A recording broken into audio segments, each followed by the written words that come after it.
Hi, I'm Abbie Gelman, registered dietitian and chef from Culinary Nutrition Cuisine. And I'm Julia Harrington, registered dietitian and chef. Today we are making green shakshuka. Woohoo! Shakshuka is essentially poached eggs in a tomato-based sauce, but today we're gonna do a green version and work on a bunch of brain cognitive health foods. So to start, we have our tomato paste, which we are going to help thicken our sauce that develops. But our green flavors that we're working with are going to be our green bell pepper, tomatillos, Swiss chard, and some cilantro. So the first thing we're gonna do is we're going to turn on the stove. You always wanna make sure you have a nice hot pan before you add your oil, and even allow your oil to heat up before you start adding all your ingredients.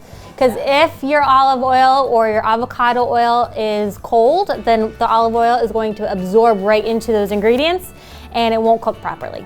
So we have a 10-inch cast iron pan here. You can also use a 12-inch. We're just letting it heat up. We have avocado oil today. As Julie said, you can also use olive oil or something else, but this seems pretty hot right now, so I'm gonna add in a little bit of oil. And our first step is going to develop that base. So before we add in our eggs, we want to make this delicious green shakshuka base. So we are starting with a little bit of tomato paste, and you see the one that Abbie has here is in a tube. We prefer this one just because you can use a little bit and store it right in your fridge and it won't go bad so quickly. But if you do buy the can and you open it, usually you only need about like 1 tablespoon. What do you do with the rest? So take a piece of parchment paper. You can put a dollop of 1 tablespoon, freeze them, and then take them out, put them in a little baggie for use for later, or even do an ice cube tray. Those work just as well. So I'm gonna put a little bit of the tomato paste in and we're gonna let it caramelize. All right, so then we're gonna add in some onion, thank you. So you can pre-dice this ahead of time and freeze them, or you can buy frozen diced onions, whatever is really more convenient for you.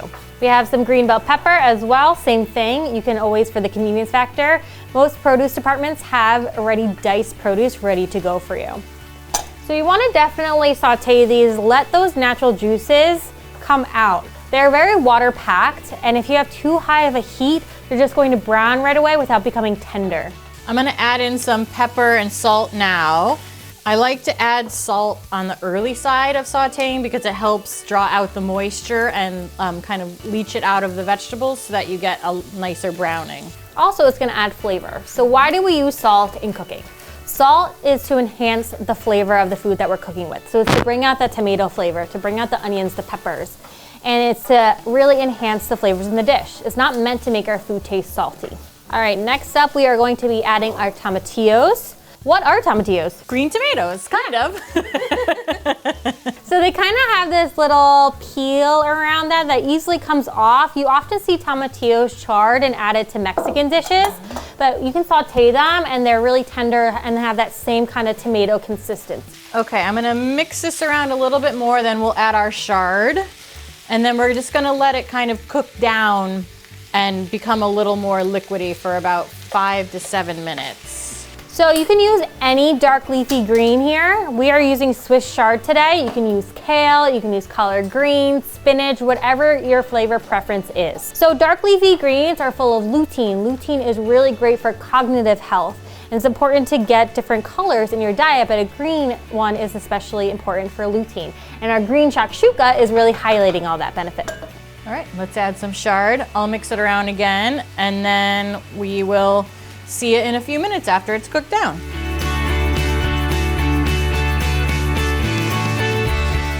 Okay, so you can see that it's broken down. It's pretty saucy, and we're mixing everything around. We're just gonna add in the garlic. So personally, when a recipe calls for 2 cloves garlic, I add 4 cloves garlic. So it really depends on how much garlic you like to add into the dish. But as you notice, we are adding it towards the end of the cooking process because if you add it too early, Abbie, what's gonna happen? So we add it in now so that it kind of just mellows it out and it can really integrate into the dish rather than getting burned or too pronounced.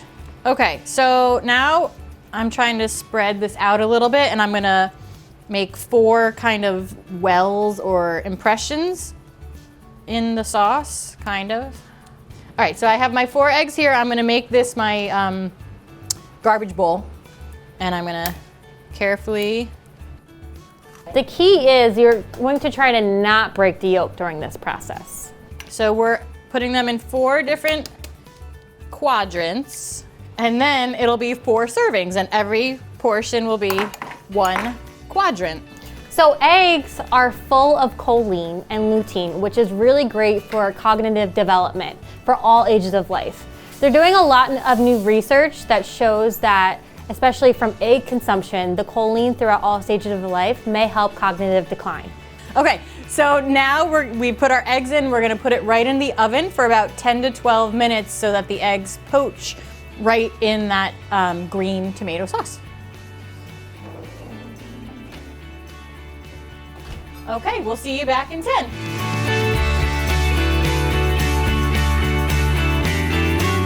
All right, so 10 minutes is up. Let's get our stuff out of the oven. Careful.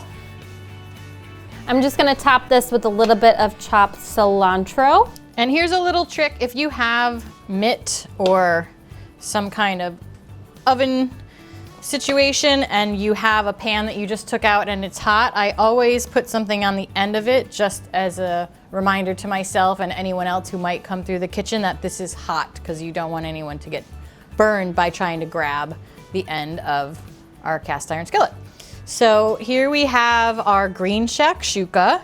This will yield a really runny yolk, but if you don't like your yolks as runny, definitely cook it for a little bit longer. Yes, and if we let it sit here and kind of settle for a couple of minutes, it will continue to cook as well. So just keep that in mind. If you want it just like it is right now, then start spooning it out into portions, and make sure you have some kind of bread, or you could even put it over quinoa or something to kind of soak up all that delicious sauce.